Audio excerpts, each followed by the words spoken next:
Travel along, Catholic pilgrims, as we read letters from the voyages of St. Frances Cabrini as she traveled around the Western Hemisphere sharing the good news of Christ. Welcome, Catholic pilgrims. We are nearing the end of this journey. I told my daughter the other night that Mother Cabrini has really made me want to travel with this voyage. There's just so many places to see and so little time. It's funny, as I was reading through today's letter, I realized just how far I've come in understanding our Catholic faith. Had you given me today's letter to read when I was a Protestant, it would have sailed over my head completely. Words and phrases like Holy Charity, Our Lady's Mantle, Immaculate Mother, God's attributes were utterly foreign to me. I had never heard those topics spoken about once in the first 25 years of my life.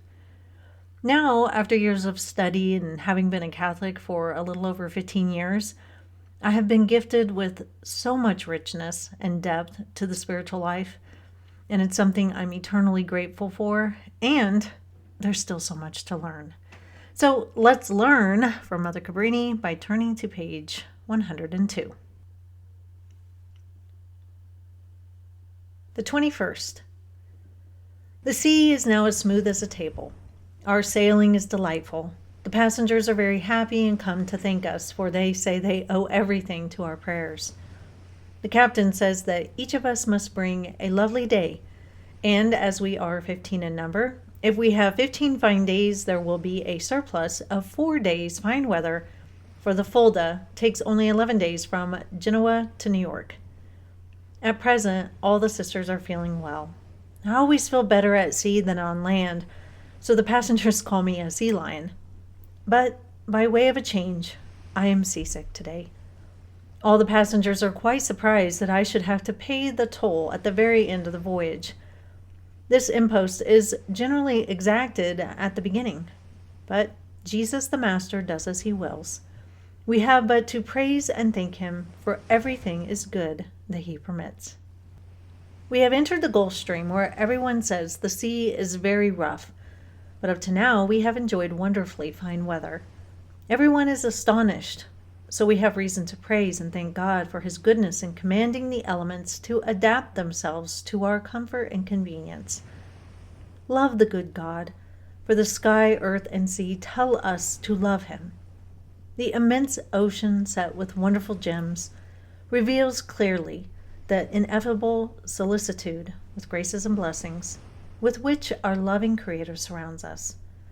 We look at the sea, the earth with its inexhaustible fecundity, the firmament with its stars, and the whole universe resects God's attributes, his power, his wisdom, and his goodness, and we cannot but exclaim with admiration, "How wonderful is God in his works!" The sisters are quite bright again today, so on deck we found a nice cozy corner where we enjoyed our lecture on humility. We then read a chapter on charity, that sublime virtue which gives a foretaste of heaven. Those souls united in charity peacefully repose in God and await with security great graces from God's goodness. Magnanimous and generous souls are those united in charity. They are blessed by God, they soar on high, they ascend to heaven, where they repose at God's feet, and he, rejoicing in them, crowns them with glory. Be charitable, my dear daughters. Love one another in holy love in the adorable heart of Jesus. Sacrifice yourselves willingly for your sisters. Be meek towards one another. Never be sharp or resentful with one another. Try and be the one who always soothes with the balm of peace. Learn how to use that precious magnet of the charity of the adorable heart to Jesus to alleviate pain, to dress wounds, and to console in tribulation. Admire what is good in your sisters, pity their faults, and do not envy anyone. What a wonderful sight to see so many souls of different nations and different languages united in one religious family, joined by the ties of the sweet charity of the adorable heart of Jesus.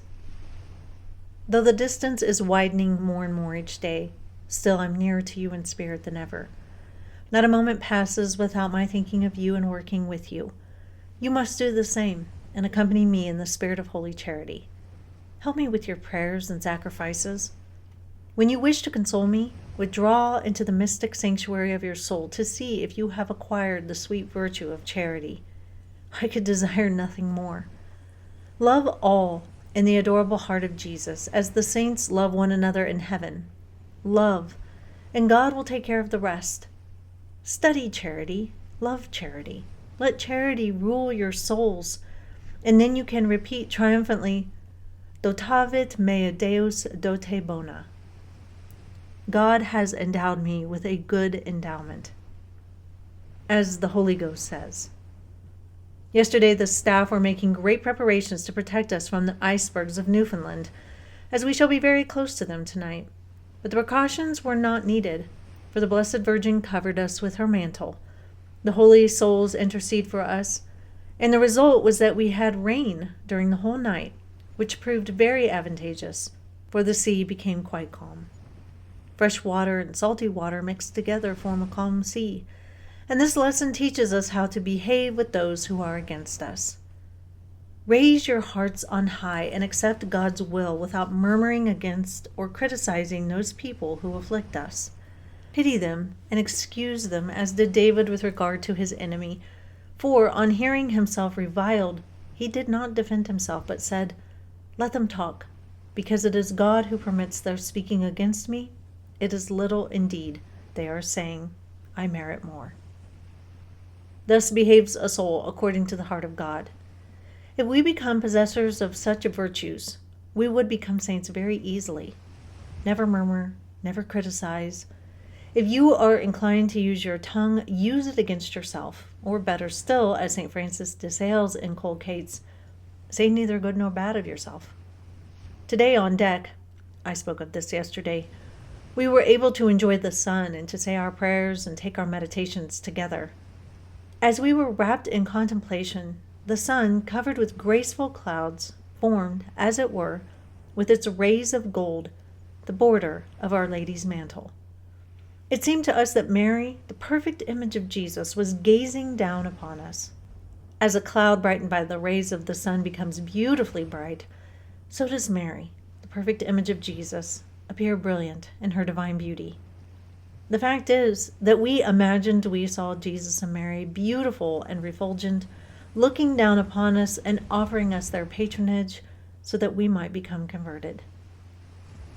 But how shall we obtain Mary's patronage and protection? By imitating her. Impress on your minds the life of Mary, her sentiments, her habits, her immaculate purity, her words, her actions. Beg our divine Lord to imprint, with the fire of his divine heart, Mary's image on you, and to make you loving models of his Immaculate Mother. Mary is the mysterious book of predestination to glory. She is lovable, love her. She is sublime and glorious, praise her. She is benign and merciful, appeal to her. Mary is your mother, mistress and foundress, obey and fulfill her desires. Mary speaks to you plainly. Listen to her. Trust her with all your affections. She will alienate them from creatures, and you, as angelic spirits, will take refuge in the heart of Jesus. Offer yourselves often to Mary. Pray, work, suffer, recreate yourselves, rest and walk with Mary, and beneath the gaze of Mary, and never sadden her in the least. Tomorrow the Fulda docks at Hoboken Docks, and that will be the end of this journey. But until then, live the faith boldly and travel well.